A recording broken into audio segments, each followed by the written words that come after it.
5,000년 역사를 지닌 우리 민족과 생사고락을 함께한 한우. 조상들은 풍요의 제공자인 한우를 가족처럼 정성을 쏟아 보살펴왔다. 가축이 아닌 가족으로 대접받았던 소는 우리네 재산 목록 1호로 늘 당당했다. 힘과 끈기로 성실히 땅을 갈아온 우직함. 그러나 1970년 이후 산업화가 진행되면서 한우는 가족이 아닌 단순히 단백질을 공급하는 먹거리로 바뀌었다. 과연 우리의 한우가 한낱 먹거리로만 취급받는 게 당연한 걸까? 일제강점기 시절 강제로 약탈된 우리의 한우는 이웃나라 일본을 대표하는 화우로 탈바꿈해 세계 최고의 대접을 받고 있다. 해외에서 제대로 대접받지 못하는 우물안 개구리식의 맹목적인 사랑이 점점 우리의 한우를 벼랑 끝으로 내몰고 있다. 미래는 종자전쟁이다. 그 전쟁은 이미 소리 없이 시작되었다.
가을 거디도 끝나고 조용하던 시골 동네가 오랜만에 술렁거린다.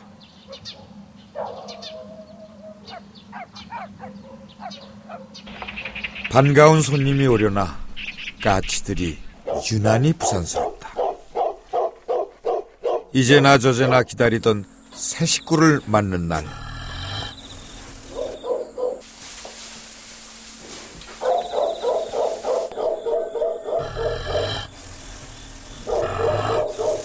새 생명을 세상으로 내보내는 건 사람만 힘든 건 아닐 터.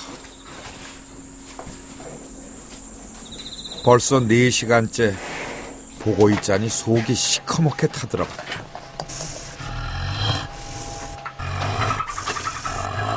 난사는 아닌데 유난히 더딘 녀석의 산고. 보다 못해 한 손 거드니 가까스로 이 세상에 첫 신고식을 한다.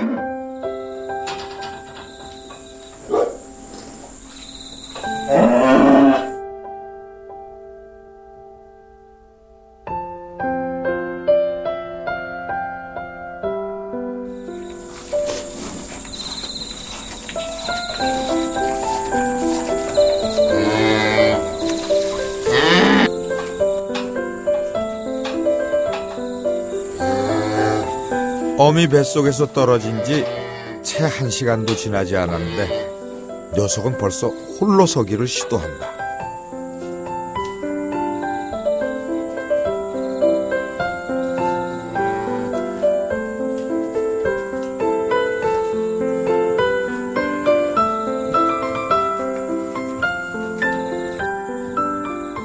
열대 번은 좋게 엉덩방아를 찧었을 뻔한데 녀석은 포기할 줄 모르는 걸 보니 틀림없는 제 어미를 닮은 소다.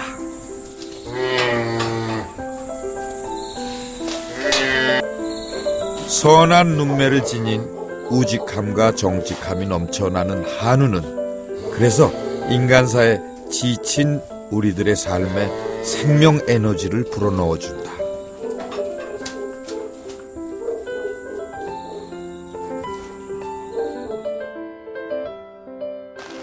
때 맞춰 기다리던 단비도 내리고 젖이 잘 불게 여물을 먹이려니 한여름의 때 아닌 불질을 하는데도 기분이 좋다. 한 식구로 생각을 하고선 달았지. 또 해 먹이는 것도 이제 여름철에는 꼴을 위해서 먹이고, 그러니까 심지어는 자기 사람은 밥을 못 먹어도 자기 밥을 소를 쏟아주는 그런 애착을 갖고서 살았습니다. 한우는 주인의 사랑과 관심을 먹고 자라는 듯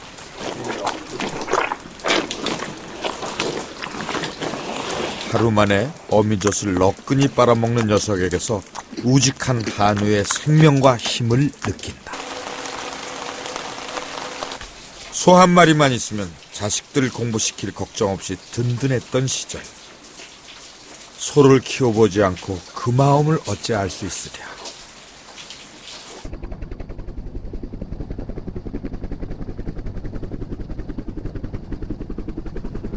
강인함과 우직함의 대명사인 한우. 소는 어떤 어미와 아비로부터 강인한 생명을 받아서 나오느냐에 따라 평생의 운명이 갈린다.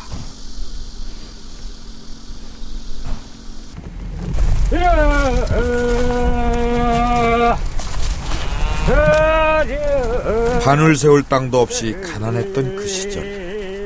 화전으로 남아 땅을 마련하려는 노력은 인간의 가장 중요한 노동.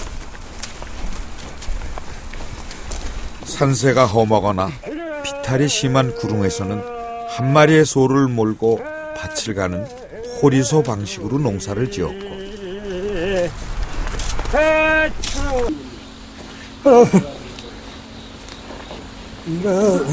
어디 나가이 넓고 평평한 곳에서는 두 마리의 소를 모으는 결의소 방식을 따랐다.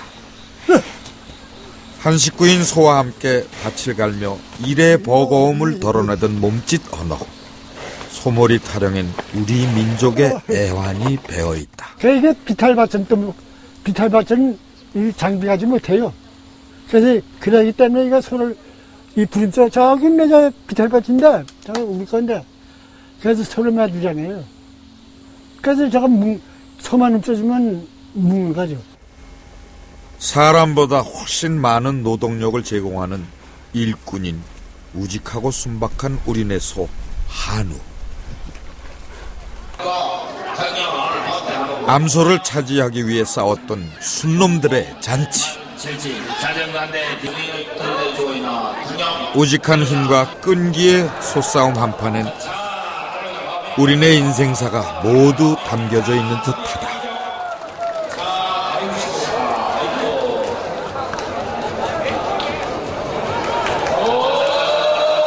자, 해를 내나요? 1시간 넘게 실랑이 하던 녀석들도 이제 힘이 빠지나 보다.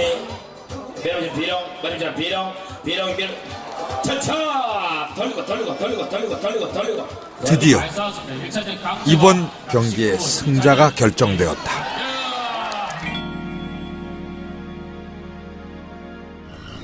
녀석은 싸움에서 못 이긴 게 아직도 분이 풀리지 않는 모양이다.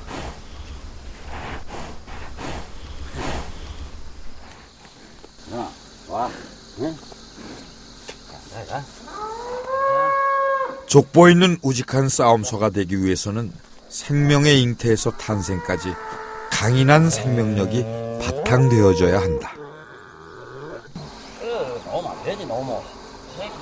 오늘은 쉬엄쉬엄 몸풀기만 하려는데 녀석이 고약하게 성질만 부린다. 소는 우리 조상에게는 동력 자원과 삶에 재미를 주는 친구였다.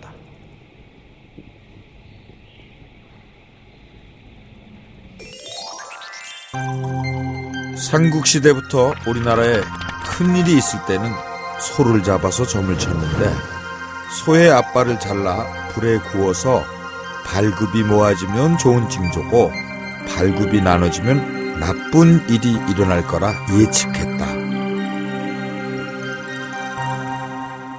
조금 뭐 이래 조금씩 뭐저 붙이라고 사람이 죽으면 장례와 제례를 갖추는 것은 죽은 사람에 대한 산 사람의 예의인 것처럼 소에 대한 예의를 갖춘 무덤터를 강원도 정선에서 찾을 수 있었다.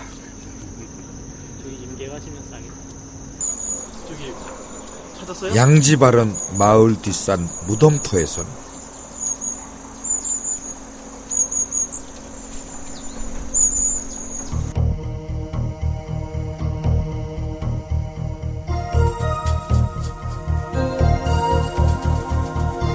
당시 발굽만 날카로운 것에 잘린 소의 흔적이 발굴돼 기록되었던 풍습을 검증할 수 있었다.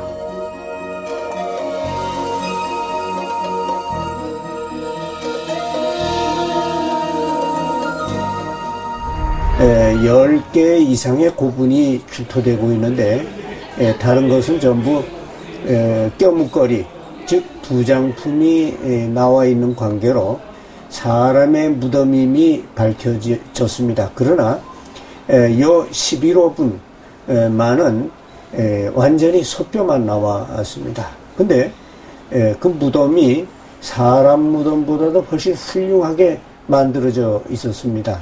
이런 것은 소를 제사 지냈다는 거하고 소를 굉장히 귀중하게 여겼다는 사실을 알 수가 있는 겁니다.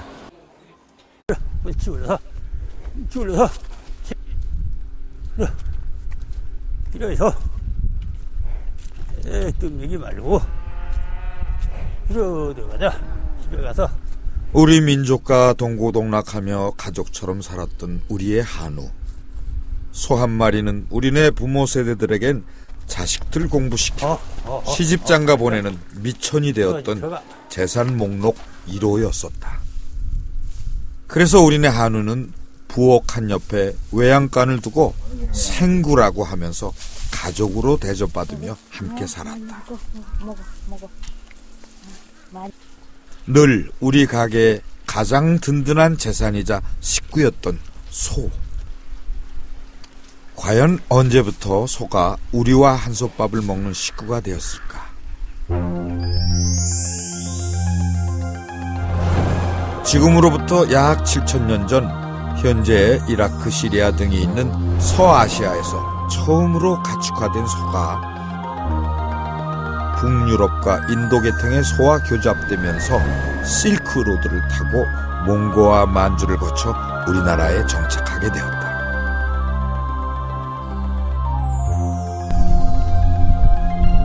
전 세계 890여 종의 소 가운데 우리나라에는 9개 종류의 소만이 정착됐다.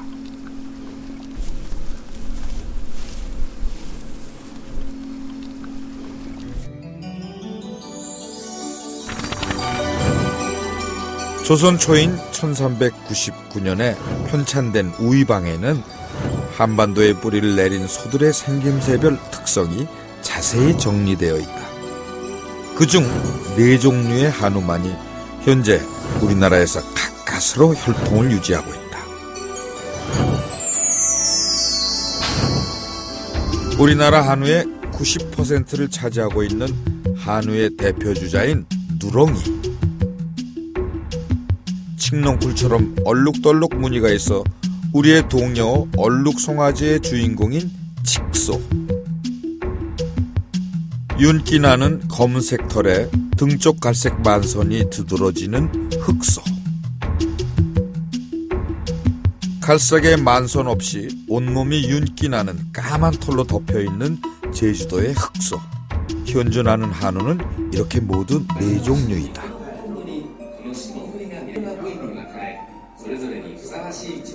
일본 재래종에 비해 골격이 크고 온순하며 영리한 우리네 한우는 이일소로서 최상의 조건을 갖추고 있었기에 오래전부터 일본인들이 눈독 들인 것들 중에 하나였다.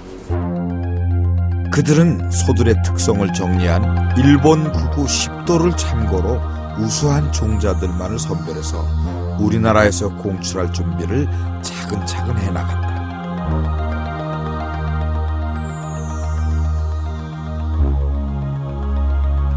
일제강점기 조국을 잃은 힘없는 식민지 국민들은 우리의 자원이 수탈되는 수모를 겪어야만 했다. 조선 총독부는 군수물자로 일본 농가에서 말을 공출해 간 후 우리 한우를 일본, 중국, 러시아 등지로 반출해 갔다.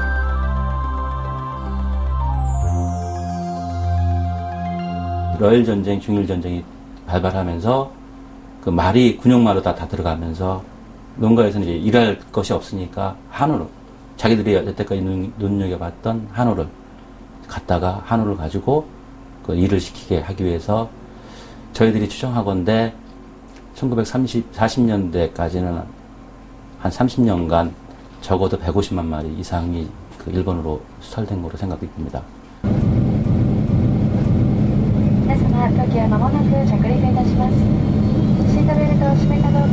우리의 한우를 일본에서는 과연 어떤 방법으로 종자를 개량시켰는지 알아보기 위해 세계적인 화우 브랜드를 내세우고 있는 일본을 찾아가 보았다.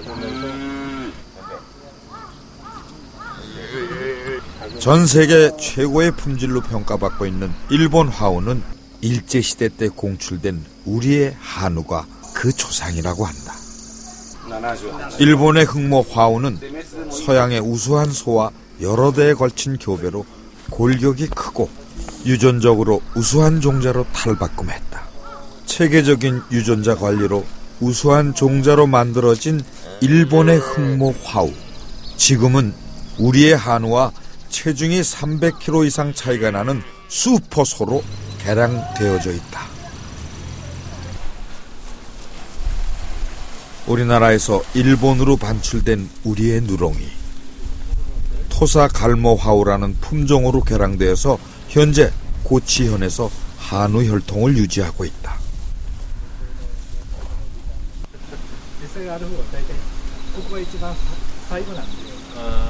우리의 한우와 다르게 갈모 화우의 외견상 특징은 검은 빛을 띄우는 코와 꼬리의 끝부분이 검은 털색을 가진 것, 그리고 마치 눈화장을 한 듯 검고 또렷한 눈을 가진 것이다. 우직하고 순박한 우리의 한우를 일본 사람들은 전형적인 일본의 미인을 연상시키는 세련된 외모를 가진 소로 바꿔버렸다. 마치 화장을 시킨 듯한 모습으로 우리의 한우는 일본에서 개량이 되었고, 일본에서는 90년대 중반부터 빨리 크고 살이 많이 찌는 데 중심을 둔 개량에 박차를 가했었다. 今から130年ぐらい前ですね。明治入った頃の初めの頃、その頃はいわば韓国から日本に伝わってきた赤牛、これ九州の方に入って、で大分の方に入っておったやつですね。いわば豊後寒牛という、それが明治の何でしょう、12、13年ですね。その頃にこちらの家畜商が導入したというのが始まりになります。 일본의 화우는 20개월이 넘어서면 체중이 급격하게 불면서 900kg을 훌쩍 넘어서 버린다. 이때가 바로 마블링, 즉 근내 지방이 축적되는 시기.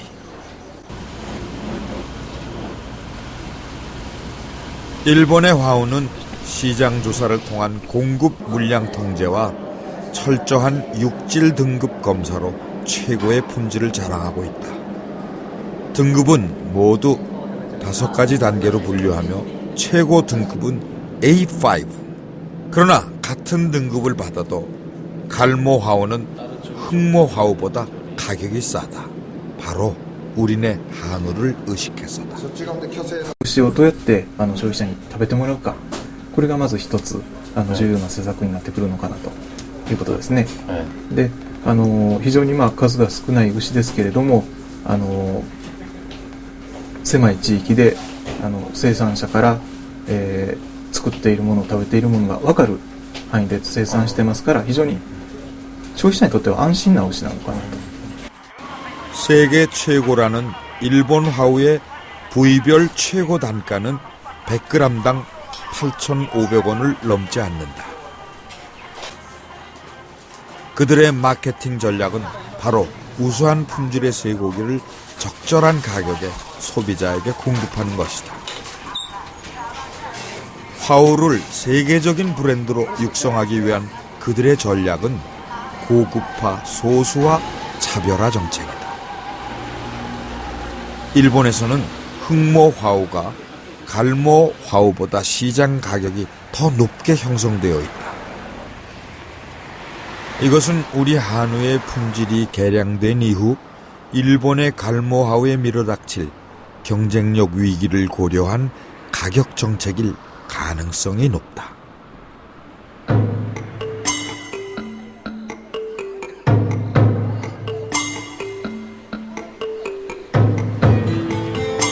일본의 이런 고급화 특성화 정책은 소박물관을 통해 알 수 있다. 그들은 아이들에게 수시로 화우의 우수성을 교육시키며 홍보하는 전략으로 다음 세대를 준비하고 있다.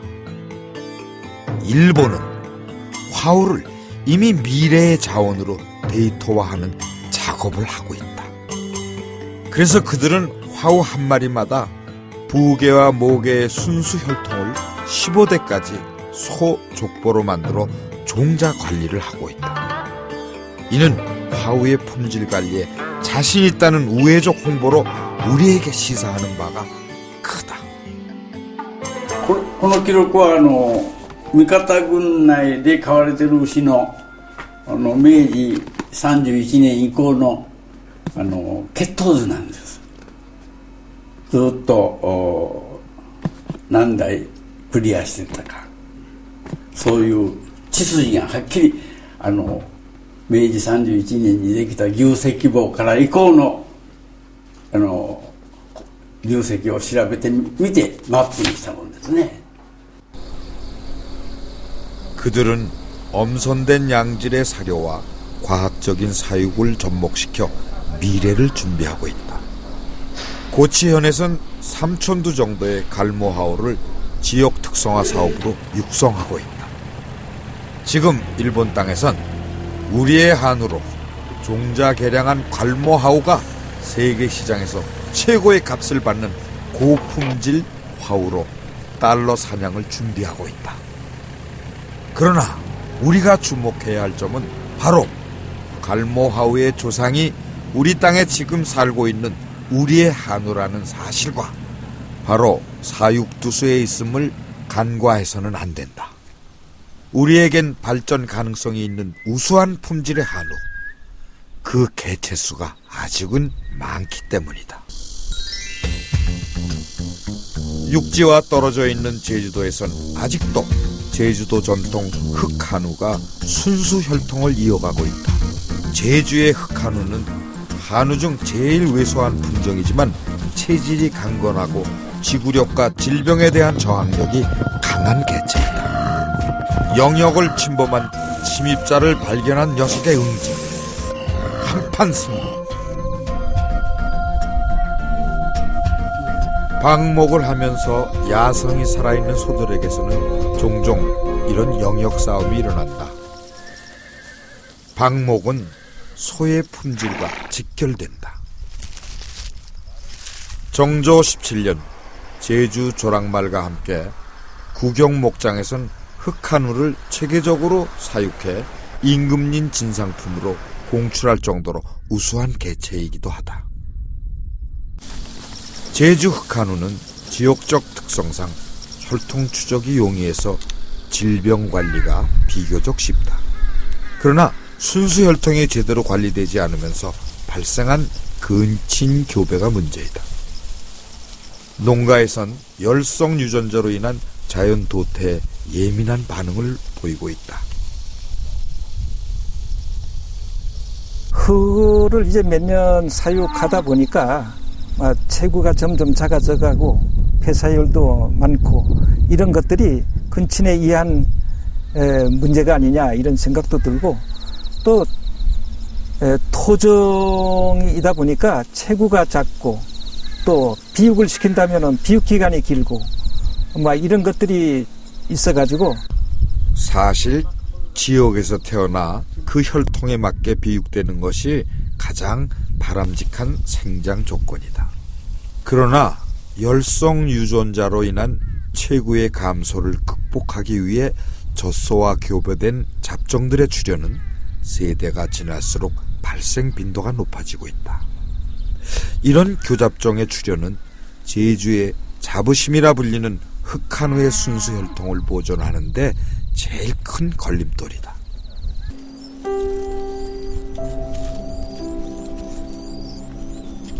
풍요를 말하는 가을. 우수한 품종의 유전자를 지닌 한우도 예상치 못한 문제들에 직면할 때가 많다. 초산인 한우는 젖이 잘 돌지 않아 수유 거부를 하는 일이 바로 그거. 태어난 지 5일밖에 안 된 한창 재롱을 부릴 녀석에게 쏟아지는 어미의 모진 구박.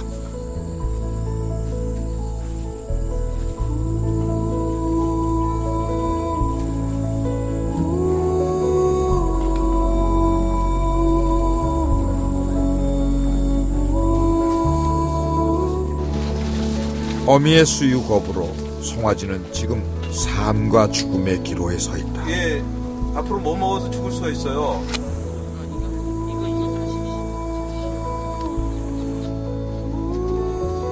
대체유와 수액으로 응급처치를 해보았지만 어미의 보살핌을 제대로 받지 못한 녀석은 마지막 회생을 위한 치료의 보람도 없이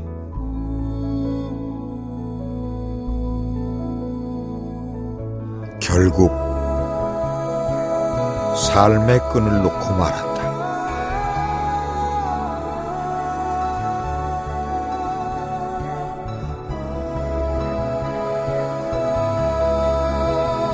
그러나 복병은 여기에만 있는 건 아니다.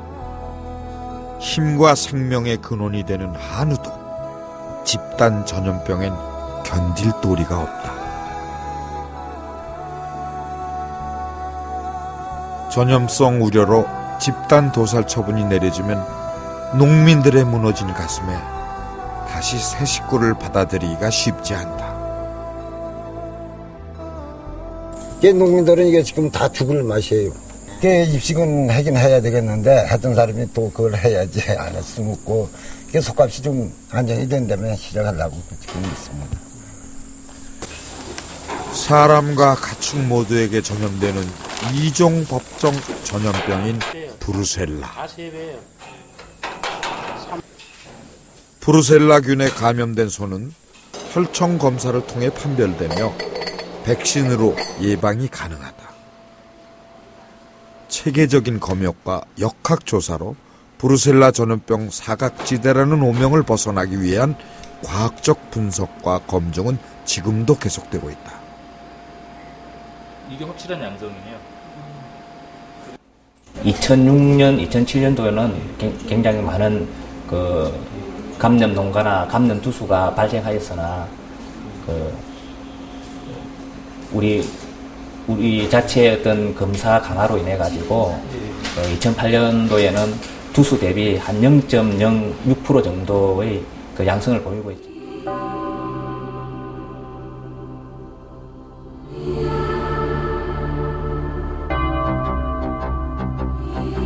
어느 때보다 한우의 경쟁력에 초점을 맞추어야 하는 시점에서 사료값 급등과 산지 속값 하락으로 현재 우시장은 겨우 명맥만 유지하고 있다. 많이 떨어졌죠. 한 200만 원 이상 떨어졌는데 이래 돼가지고 계속 가면은 농민들이 지금 저거 된다고 가탄난다고. 말로만 경쟁력을 강조하는 정부와 그런 정부의 정책만 해바라기 하는 농민. 이런 악순환의 고리가 계속 꼬리를 물고 있는 한 한우의 미래는 불투명할 수밖에 없다.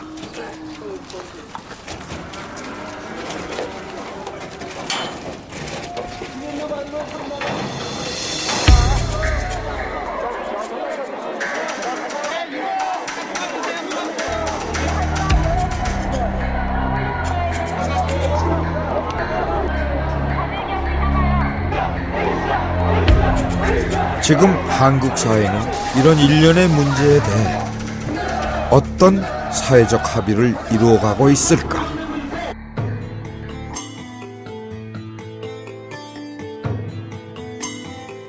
전량 해외에서 수입되어지는 곡물의 등급은 등회품, 즉 등급을 매길 수 없다는 것이다. 이런 곡물 사료 가격은 해외 운임비의 상승과 맞물려 해마다 치달아 올라가고 있다. 사실 70년대부터 시작된 식생활의 변화로 한우가 이 땅의 먹거리로 전격 변신하면서 곡물 사료 의존도가 높아졌다. 곡물은 열량이 높아 살찌우기에는 유리하지만 사실 소의 생리에는 부적합한 식품이다. 또한 유전자 조작 식품일 가능성도 배제할 수 없다. 위험한 연금술인 이런 유전자 조작 식품의 위험도는 알고 있지만 육지를 키우기 위해서는 곡물보다 좋은 사료는 없다.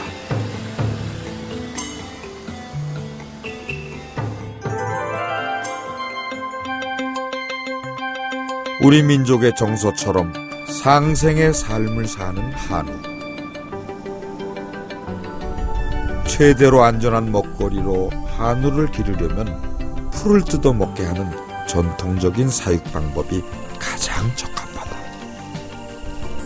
그러나 명절 때 영양 보충의 개념으로 먹던 쇠고기를 이젠 고기 맛을 음미하며 먹기 때문에 곡물 사료로 살을 찌우지 않으면 소비자들이 외면해버린다. 80년대까지만 해도 1인당 쇠고기 소비량은 3kg. 그러나 지금은 9kg으로 3배 이상 늘어났다. 맛과 영양적인 면에서 수입 쇠고기와 비교를 거부하는 한우. 그렇다면 한우 고기는 수입 쇠고기에 비해 왜 더 맛이 있을까? 고기의 맛을 평가하는 가장 큰 요소 중에 하나는 바로 질기고 연한 정도를 나타내는 연도가 좌우. 마치 서리가 내린 것처럼 촘촘히 박힌 지방층. 연도는 고기 사이에 이렇게 퍼져 있는 흰색의 지방, 즉 마블링에 따라 달라진다. 실험 결과 수입 쇠고기는 한우에 비해 연도가 더 낮았으며 사람들이 수입 쇠고기가 질기다는 느낌을 받는 것은 바로 이런 결과의 반증이다. 그래서 요즘 농가에서는 출하되기 전 고기의 마블링을 초음파로 측정해서 출하 시기를 조정하기도 한다. 고소하고 쫄깃한 한우의 맛은 그럼 모두 마블링 차에서 오는 연도 때문입니까? 단백질 주 공급원인 쇠고기를 섭취하면서 가장 걱정되는 지방의 함유와 그 지방의 성분은 무엇일지 분석해 보기로 했다.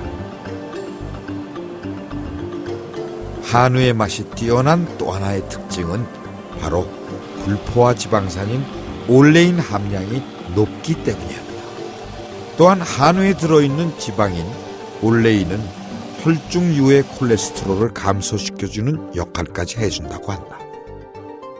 저희 나라는 아무래도 곡류 비육이 많이 되어 있는 것이고요. 그 다음에 외국 같은 경우에 호주나 이런 유럽 같은 경우에는 초지에 방목을 해서 키우는 경우가 많습니다. 초지에 방목해서 키우는 경우에는 아무래도 마블링이 생성하는 것이 상당히 적게 생성이 됩니다. 그에 반해서 우리나라 같은 경우는 곡류 비육을 하는 경우 마블링이 많이 생성이 되는 특성을 가지고 있고요. 그리고 마블링이 많은 경우일수록 고기를 구웠을 때 또 향이 고소한 향이 나고 그 다음에 씹었을 때 그 지방이 윤활제 역할을 하기 때문에 부드럽고 연합니다. 실험 결과 한우의 올레인 성분은 미국이나 호주의 수입육보다 1.5배 이상 높아 영양학적으로도 우수함이 증명되었다. 보통 800kg 정도의 소 한 마리를 잡으면 고기 양은 불과 300kg 정도. 부위별 차등 가격을 적용시키지 않는 1kg당 한우의 가격은 약 2만 원 정도로 계산된다. 한우 농가들은 사료값 상승과 산지 한우값 하락으로 파탄 지경이지만 소비자들의 얄팍한 지갑을 열기엔 아직 한우의 가격은 비싸다. 수입 쇠고기의 경쟁력은 바로 가격이다. 복잡한 한우의 유통 구조에서 유발되는 중간 마진이 더해져서 산지와 소비자와의 가격은 무려 2배 이상의 차이를 보이고 있다. 한우는 맛과 영양학적으로 우수하지만 가격이 비싸 서민들에겐 그림의 떡이다. 가격 거품이 많았던 한우의 소비 시장에 새바람이 불고 있다. 자체를 해서 저희는 축산 그 회원 농가한테 소를 사서 바로 여기서 파는 걸로 이렇게 구조가 되어 있습니다. 그래서 쉽게 설명하자면 1차 산업인 축산업하고 2차 산업인 육가공 하고 3차 서비스 산업인 외식업을 한 군데 묶어놨습니다. 그러다 보니까 어떤 그런 유통의 거품이 제거되고 해서 이렇게 일반 시중의 절반 가격으로 이렇게 팔아도 또 이렇게 마진이 저희는 마진 한 15% 정도 보고 이렇게 팔고 있고요. 가격은 제대로 못 받아요. 그리고 이제 중간 이제 소장수들은 이제 우리가 말하는 미래 소비층인 청소년들에게 한우의 우수성을 홍보하며 적정 가격에 한우를 공급한다는 명제 아래 신뢰도를 높이기 위한 노력은 점차 전국적으로 확산되고 있다.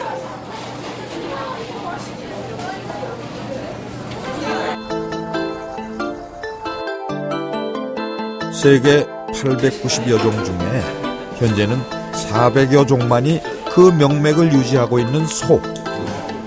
남원의 한 시험장에서는 현재 남아있는 우수한 혈통의 한우 유전자를 채집해 분석하면서 보관하고 있다.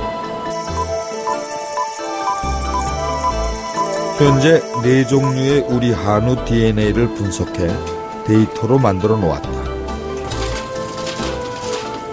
이렇게 데이터로 만들어진 유전자는 품종 개량과 보존에 중요하다.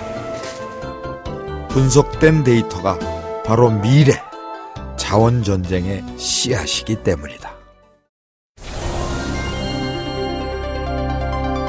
우리의 한우는 다양한 형질을 보유한 자원적으로 양질의 유전인자다. 어떤 형질을 택해서 집중 육성하느냐에 따라 경쟁력은 무궁무진하다는 뜻이다.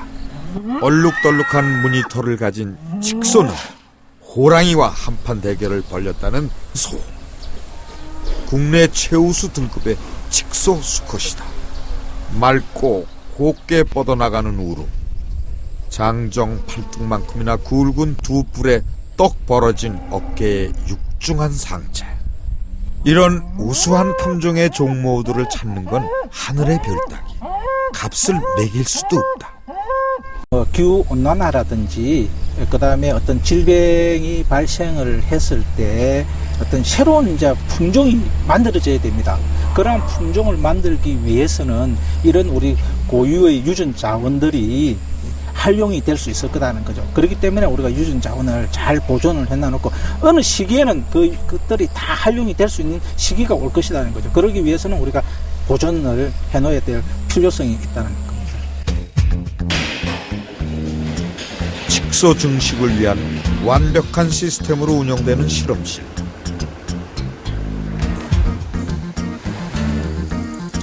(5대) 이상 부계나 모계 역시 검증받은 순수 칙소의 난자를 배란기의 첨단 장비를 통해 인공으로 추출하게 된다. 이렇게 추출한 난자를 체계적인 데이터로 관리되고 있는 우수 혈통의 종모의 정자와 동물 인공 수정의 최고 기술인 예리한 손가락 기술로 수정시킨다.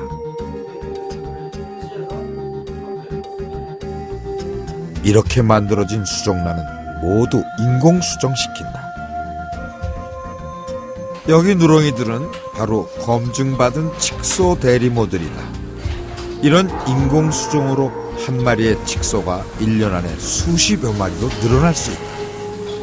대량으로 인공 증식된 칙소는 사라져가는 유전자의 검증과 복원을 위해 아주 중요한 자료가 된다. 우리나라에서 칙소가 사라지면 지구상에서 한 종류의 동물이 사라지는 것이기 때문이다. 울릉도가 추진하고 있는 건 바로 칙소단지. 육지와 떨어져 있는 울릉도는 칙소의 유전자원 확보와 그 미래를 설계할 수 있는 곳이다. 근데 이제 우리 이 칙소 같은 경우는 이제 경쟁이라기보다도 유전자원, 옛부터 내려온 유전자원을 보존하는 차원에서 저희들이 접근하고 앞으로 보존하고 발굴하려고 그렇게 계획을 세우고 있습니다. 초창기 한우가 몸집 키우는 데 주력했다면 10년 전부터는 육질 개선과 토종 유전자의 확보로 계획 자체가 변화를 거듭하고 있다. 종자 개량과 우수 유전자 확보는 매년 1,000억 원 이상의 경제적 가치가 있다. 그렇기 때문에 흑소와 칙소, 누렁이의 유전자원 보존은 한국의 미래와 직결된다. 체계적인 대량 관리와 기계화가 따르지 않는 사육은 이제 경쟁력이 없다.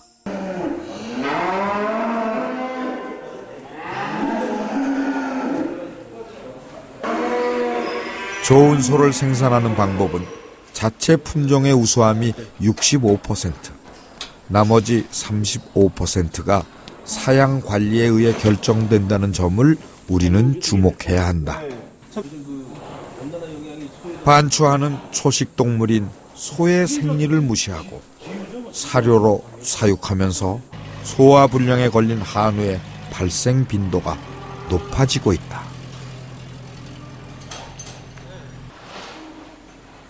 우수한 한우로 비육하기 위해선 사료와 함께 무엇을 먹여야 할지가 해결할 과제다. 대량 사육은 일소에서 먹거리로 소의 역할이 바뀌었기 때문에 변화한 것이다. 그러나 수입에 의존하는 곡물 사료로는 계속 상승하는 사료값 때문에 농민들의 생산성을 맞추기 어려운 게 현실이다.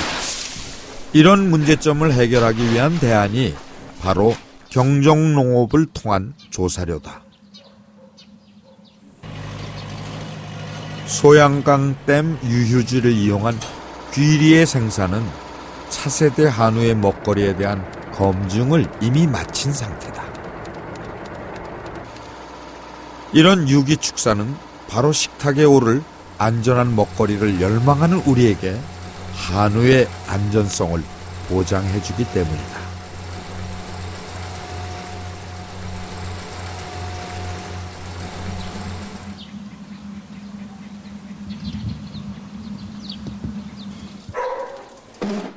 소들의 품종에 관계없이 공통된 특징이 바로 되새김질이다.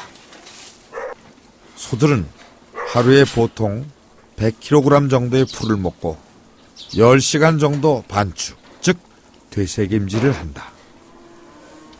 대형화되는 사육시설로 초지의 피폐는 가속화되고 있다. 소들의 이런 왕성한 식욕은 육식 문명의 폐해를 외치는 채식주의자들의 거센 반발을 일으키기도 한다. 되새김질을 거듭하면서 소는 계속 메탄가스를 배출한다. 과연 소들이 배출해내는 CO2, 즉 이산화탄소가 지구의 안전을 위협할 정도로 심각한 것일까?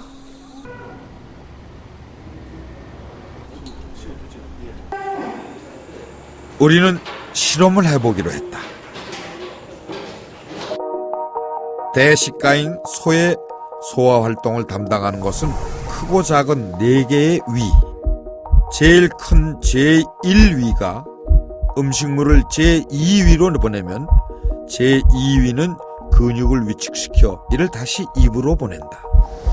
소의 막강한 소화력은 바로 제1위의 수많은 박테리아와 원추 미생물에서 나온다. 이렇게 되새김질을 한 후 제3위와 제4위로 보내진 것들은 위약과 섞여 다시 장으로 보내진다. 소들은 끊임없이 먹으면서 무수히 많은 트림과 방귀를 가스로 배출해 환경오염의 주범으로 지목되고 있다. 혹시 소의 먹이에 따라 탄산가스의 배출량엔 어떤 변화가 없을까? 그러면 호흡 젬바는 아시아 일본하고 우리나라 두 군데밖에 없습니다. 그래서 이 지구온난화 쪽에 대한 연구는 우리나라가 굉장히 다른 나라에 비해서 활발하게 좀 수행하고 있습니다. 실험 결과 경종농업 조사료와 일반 사료를 배합한 먹이를 먹은 소의 배출 탄산가스가 줄어드는 결과를 얻어냈다. 우수한 품질의 한우에 우수한 먹이를 공급하면서 소에서 나오는 배출가스를 최대한 줄이는 것도 미래의 경쟁력.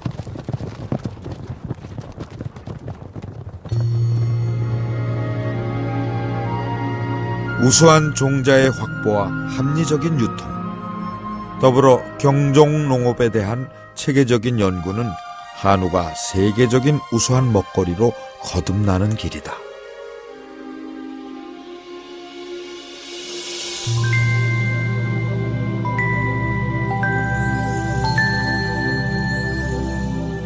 사느냐 죽느냐, 한우는 지금 갈림길에 서 있다. 한우는 미래를 향한 전략 산업이다. 미래는 자원전쟁이다. 양질의 유전자를 다량 확보하는 것이 바로 미래, 국가 경쟁력이다. 우리 땅 토종 한우를 지키지 못하면 우리 후손의 미래도 담보할 수 없다.